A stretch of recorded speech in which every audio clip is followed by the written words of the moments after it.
Today we're going to take a look at The Last of Us American Dreams Paperback by Neil Druckmann and Faith Erin Hicks. It has a 96 page count and a cover price of $19.99. If you're looking to get some trade paperbacks, I get all my books from Organic Price Books, the best place to get your omnibus and other collected editions. Super fast shipping, bulletproof packaging, and amazing customer service. Use promo code DROCK to get $2 off your purchase at organicpricebooks.com and use DROCK Ship It Together to get 5% off a purchase of 3 or more books. Join the OPB family today. Link is down in the description. Now let's get into this trade paperback review of The Last of Us American Dreams.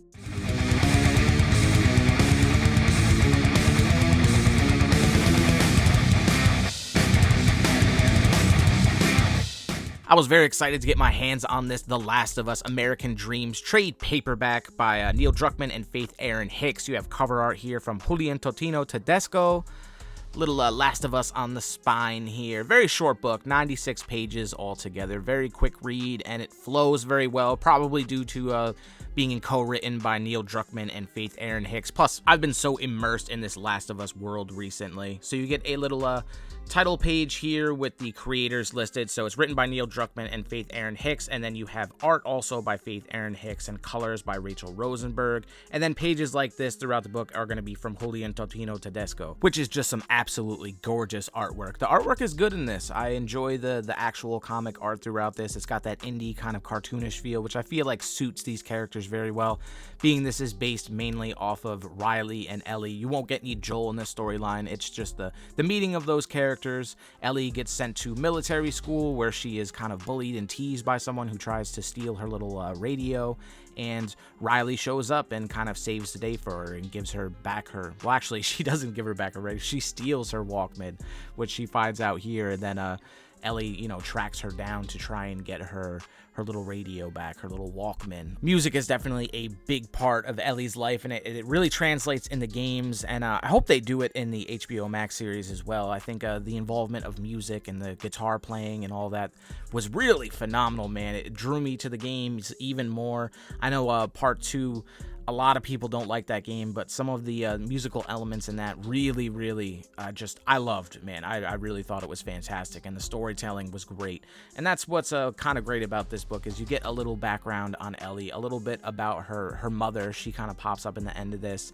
It's a good little deep dive and a little extra bonus to the story, and you get a little adventure with Ellie and Riley here, which is cool, and you see their friendship kind of grow, and then it goes into the Left Behind stuff, which I won't go into the spoilers of that. I'm trying to be as spoiler-free as possible in this as well, but they do go to the place where the arcade is in this, which if you've seen in the HBO Max series, they had the Mortal Kombat 2, which was fucking awesome, man. I was so excited that they had the Mortal Kombat little gameplay in there. That was sick. Even Ed Boon shouted it out, which I thought was cool. But she visits the arcade and kind of has a memory or a little dreamlike state where she imagines people in there playing, and she tries to warn them that the infected are coming, but unfortunately, it's far too late for that. But so they end up meeting up with this dude, Winston, in this, I believe they're in the mall, and he shows Ellie how to ride a horse, but Riley has other plans. She's really actually trying to steal a walkie-talkie from them, and some smoke bombs and stuff she also steals, because Riley really, she's against this Fedra. Now Fedra is kind of like the government agency here that's kind of overseeing this quarantine zone and everything. They're trying to protect the people from the infected, but there's another group out there called the Fireflies that really are trying to go against this government agency, Fedra. They don't want people to have to live their lives living under this authoritarian regime that Fedra is kind of having here. So you have Ellie and Riley actually getting their first experience with one of these infected people. Now, if you haven't watched the show or played the games, people are infected in this game by this cordyceps mushroom virus, and it basically turns them into zombies. I know they don't like to call it zombies, but that's basically what it is, which I think is a super unique and just a very new flavor of this kind of zombie apocalypse events that take place. The cordyceps mushrooms, I've heard a lot about them, like taking over the ants and stuff like that, which is just phenomenal. If you haven't heard about any of that, definitely do a little research on it, because it's some creepy shit, man.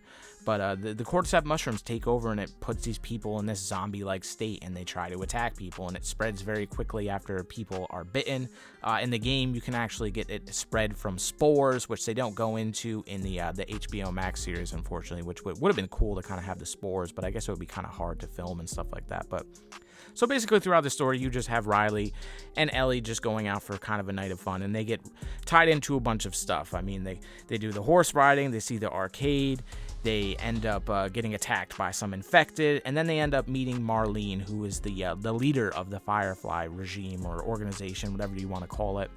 And, Riley kind of tells Marlene how she wants to be a Firefly, but she's just not having it, and ends up having a little confrontation with some smugglers. They all run into some smugglers, and a crazy little incident happens where some people get shot, and it's very, very Last of Us, man, which is just cool. I really enjoyed this little thing. It's a short little book, 96 pages, like I said, but it really dives a little bit deeper into Ellie's history and then the relationship with Riley and Ellie, which was awesome. And it does leave off with Ellie finding out a little bit more about her mother, and she ends up actually getting her little pocket knife that she uses, which I won't say who it's from, but some great stuff, man. You get a little bit of character designs in the back here and such, and a little bit of like sketches, some ink work. Really glad I was able to track down this trade paperback of Last of Us American Dreams. It was a great, fun, quick read. I'm a huge fan of the games and the HBO Max series. Let me know what you think about The Last of Us down in the comments, and as always, thank you for watching.